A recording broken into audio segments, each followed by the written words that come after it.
ইউরোপের অন্যতম দেশ হচ্ছে পর্তুগাল, যেই দেশটি অভিবাসন বান্ধব বা বন্ধুত্ব সুলভ অভিবাসন নীতি হওয়ার কারণে অনেকের কাছেই এই দেশটি খুবই পরিচিত এবং জনপ্রিয় একটি দেশ। কেননা গত কয়েক বছর ধরে ইউরোপের বিভিন্ন দেশ থেকে অনিয়মিতভাবে বসবাসকারীরা পর্তুগালে গিয়ে বৈধ হওয়ার সুযোগ পেয়েছেন এবং গত কয়েক মাস আগে যখন পর্তুগালের সোশ্যালিস্ট পার্টির সরকার, যিনি অ্যান্তনি কস্তা, তার পতনের পর থেকে কিন্তু নতুন সরকার যারা আসছেন তাদেরকে নিয়ে নানান আলোচনা হয়েছিল এবং বলা হচ্ছিল পর্তুগালের অভিবাসন কঠোর হতে যাচ্ছে, যার ফলে অভিবাসনের যে দরজা সেটা কি বন্ধ হয়ে যাচ্ছে এমন প্রশ্ন কিন্তু অনেকেরই।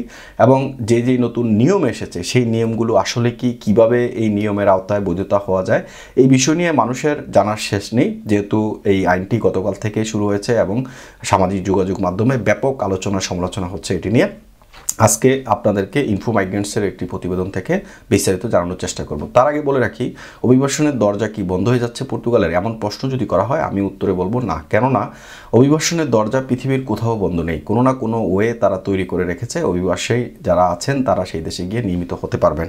বিশেষ করে পর্তুগালে যে সুযোগটি ছিল সেই সুযোগটি ছিল আপনি ট্যুরিস্ট ভিসায়, ভ্রমণ ভিসায় বা আপনি অনিয়মিতভাবে গিয়েও সেখানে 24টি পে স্লিপ দিয়ে আপনি বৈধ হতে পারতেন। তো এখন থেকে পর্তুগালে যে নতুন আইন করা হচ্ছে সেই আইনে ট্যুরিস্ট ভিসায় এসে বা ভ্রমণ ভিসায় এসে কেউ এই সুযোগটি নিতে পারবে না, অথবা অনিয়মিতভাবেও যদি কেউ পর্তুগালে প্রবেশ করে সেক্ষেত্রেও তিনি এই সুযোগ নিতে পারবেন না। তাহলে ট্যুরিস্ট ভিসায় বা অনিয়মিতভাবে যদি কেউ পর্তুগালে যায় তিনি বৈধ হবেন কিভাবে? সেখানে অ্যাসাইলাম নিতে হবে। আমরা জানি ইউরোপের বিভিন্ন দেশে অ্যাসাইলাম পদ্ধতি চালু আছে, অনেকেই সেইভাবে অ্যাসাইলাম নিয়ে ধীরে ধীরে বৈধ হওয়ার প্রচেষ্টায় এগিয়ে থাকেন।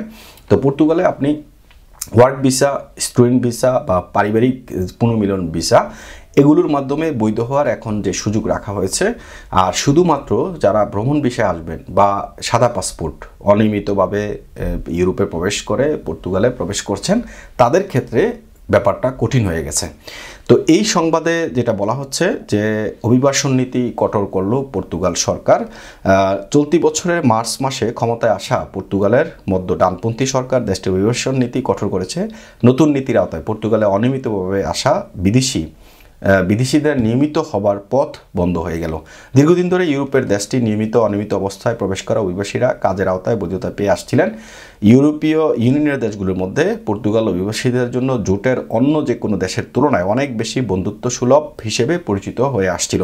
2007 সাল থেকে ইউরোপের যে কোনো দেশে বৈধ ভিসা নিয়ে আসা ব্যক্তিদের কাজের আওতায় নিয়মিতকরণের সুযোগ দিচ্ছিল পর্তুগাল। 2018 সালে এই সুযোগ অনিয়মিত অবস্থায় বা বৈধ ভিসা ছাড়াও প্রবেশ করা ব্যক্তিদের জন্যও প্রসারিত করে সাবেক সোশ্যালিস্ট সরকার। দীর্ঘদিন ধরে চলে আসা এই প্রক্রিয়ার অবসান ঘটিয়েছে 2 মাসের বেশি সময় ধরে ক্ষমতায় আসা নতুন সরকার। সোমবার 3 জুন পর্তুগালের মন্ত্রিসভা দেশটির অভিবাসন নীতি কঠোর করে একটি ডিক্রি প্রস্তাব করে প্রেসিডেন্টের অনুমোদনের জন্য পাঠালে পর্তুগিজ প্রেসিডেন্ট ওই দিন সন্ধ্যায় ডিক্রিটি অনুমোদন দেন। পরবর্তীতে সেটি দেশটির সরকারি গেজেটে প্রকাশিত হয়েছে। গেজেটে অভিবাসন প্রবাহ নিয়ে 42টি নতুন পদক্ষেপ ঘোষণা করেছে নতুন সরকার। প্রকাশিত ডিক্রিতে অভিবাসন আইন 59/2017 ধারায় উল্লিখিত 81, 88 এবং 89 নং আর্টিকেল বাতিল ঘোষণা করা হয়েছে। এই আর্টিকেলগুলো অনুসারে যারা পর্তুগালে অন্তত 1 বছর ধরে কাজ করছেন এবং সামাজিক নিরাপত্তা অবদান রাখছিলেন তারা নিয়মিত হতে পারতেন, কিন্তু এগুলো বাতিল করে দেওয়ায় নতুন করে আর বৈধ হতে পারবেন না দেশটিতে ভিসা ছাড়া কিংবা ভিসা সহ আসা অভিবাসীরা।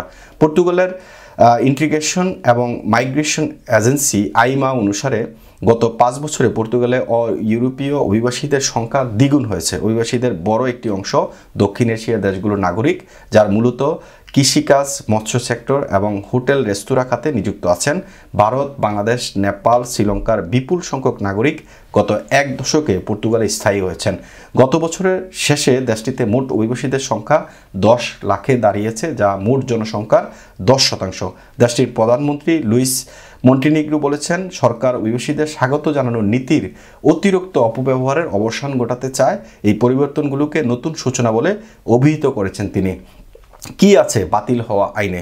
নতুন আইনের পদক্ষেপগুলো সম্পর্কে জানতে মঙ্গলবার 4 জুন ইনফো মাইগ্রেন্টসের সাথে কথা বলেছেন রাজধানী লিসবনের অভিবাসন আইনজীবী গাব্রিয়েল ক্লেমোস ক্লক। তিনি জানান, সরকার অবিশ্বাস্য দ্রুত গতিতে সোমবার ডিক্রি জারি করে অভিবাসন আইন 2023-2007 অনুচ্ছেদ থাকা 81, 88 এবং 89 নং আর্টিকেল বাতিল করেছে। এটি ইতিমধ্যে সোমবার মধ্যরাত থেকে আইনে পরিণত হয়েছে। আমি মনে করি অপেক্ষারত অনিয়মিত অভিবাসীদের একটি সময়সীমা দেওয়া উচিত ছিল। হাজার হাজার অভিবাসী কয়েক মাসের মধ্যে বাকি শর্ত পূরণ করে রেজিডেন্ট পারমিটের আবেদন করার অপেক্ষায় ছিলেন। এই আইনজীবীর ব্যাখ্যা করেন, পূর্ববর্তী আইনের অধীনে যারা ইতিমধ্যে রেসিডেন্ট পারমিটের জন্য আবেদন করেছেন বা ফাইল লক করেছেন তাদের আবেদনের আগে আইনের আওতায় পড়বে, কিন্তু যারা নিয়মিত হওয়ার আশায় কাজ করছিলেন, কর দিচ্ছিলেন এবং সোশ্যাল সিকিউরিটিতে অবদান রাখছিলেন, তাদের জন্য এটি সত্যিই হতাশাজনক। এসব অভিবাসীদের সামনে আর কোনো আশা রইল না। আমার নিজের অনেক মক্কেল তাদের আবেদন জমা দেওয়ার অপেক্ষায় ছিল, কিন্তু হঠাৎ এই সিদ্ধান্তে সব কিছু বদলে গেল। ক্লেমস ক্লক আরও বলেন, আমি সামগ্রিক অভিবাসন এবং ইতিমধ্যে অপেক্ষায় থাকা অপেক্ষমান 4 লাখ রেসিডেন্স পারমিটের ব্যাকলগ নিয়ে সরকারের উদ্বেগ নিয়ে একমত, কিন্তু এটির জন্য হঠাৎ পুরো ডিক্রি বাতিল করে দেওয়া যৌক্তিক না বা বুদ্ধিমান সিদ্ধান্ত নয়। সরকার সরাসরি পর্তুগাল বৈধ ভিসা নিয়ে আসা অভিবাসীদের হার বাড়াতে চায়, কিন্তু বিভিন্ন দেশের পর্তুগিজ দূতাবাসগুলোতে অ্যাপয়েন্টমেন্ট পাওয়া রীতিমতো অসম্ভব হয়ে পড়েছে। নতুন এই সিদ্ধান্ত উল্টো অনিয়মিত অভিবাসীদের হার এবং তাদের দুর্ভোগ বাড়াবে। অপরদিকে দেশটির প্রধানমন্ত্রী সোমবার গণমাধ্যমকে বলেছেন, পর্তুগালের জনসংখ্যা হার কমে যাওয়া সংক্রান্ত সমস্যা মোকাবেলায় অভিবাসীদের প্রয়োজন থাকলেও অতিরিক্ত চাপ কমাতে এই পদক্ষেপের প্রয়োজন ছিল। এই বিষয়ে আন্তর্জাতিক অভিবাসন সংস্থা আইওএমের সাথে যোগাযোগ করে ইনফোমাইগ্রেন্টস।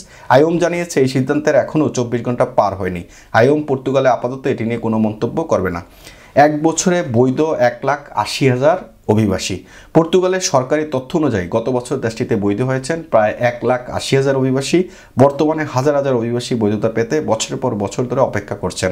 অভিবাসীদের বৈধ কাগজ দেওয়ার প্রক্রিয়াটি এমনিতেই বেশ দীর্ঘ। করোনা মহামারীর কারণে এই দীর্ঘসূত্রতা আরও বেড়েছে।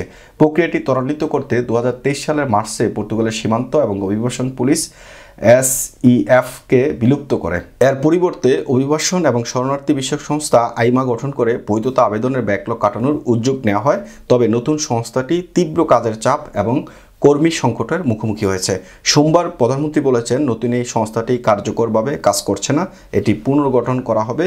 আমরা এমন একটি প্রক্রিয়ায় সমাপ্তি ঘটাতে যাচ্ছি যেখানে 4 লাখ অপেক্ষমান আবেদন প্রক্রিয়া শেষ করা হবে। অর্থাৎ পুরো সংবাদের বিশ্লেষণে যদি বলি, পর্তুগালে যারা বিভিন্ন দেশ থেকে সাদা পাসপোর্ট কিংবা ট্যুরিস্ট ভিসা, ভ্রমণ ভিসা এসে পর্তুগালে কাজের আওতায় নিয়মিত হতে পারতেন, তাদের পথটা টোটালি বন্ধ হয়ে গেছে।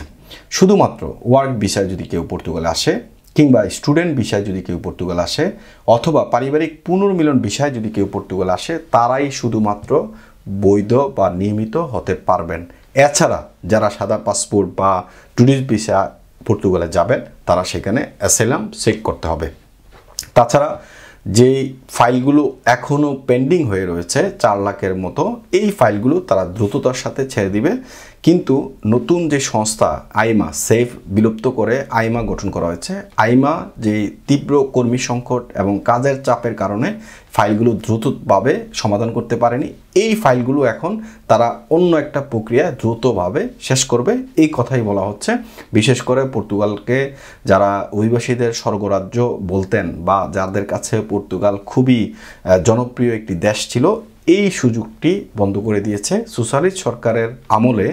এই আইনটিকে 2018 সালে যারা পর্তুগালে কোনোভাবেই প্রবেশ করতে পারতেন তাদের সেই সুযোগটা ছিল। নতুন এই কঠোর ডানপন্থী সরকার সেই আইনগুলো বাতিল করে নতুন ডিক্রি, এবং এটাকে এত দ্রুত এই ডিক্রিটি মঞ্জুর করা হয়েছে, খুবই দ্রুত রাতে সিদ্ধান্ত হয়েছে এবং শেষ রাতের আগেই কিন্তু খবর ছড়িয়ে পড়েছে।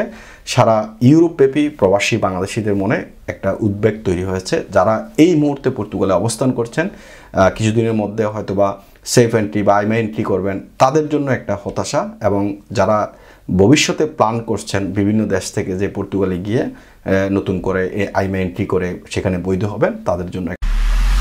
MIB সংবাদ ও সংবাদ সংশ্লিষ্ট অনুষ্ঠান দেখতে ভিজিট করুন www.mibtelevision.tv ও facebook.com/mibtelevision.tv এবং সাবস্ক্রাইব করুন youtube.com/mibtelevision এ। MIB টেলিভিশন, সত্য খবর, সঠিক খবর।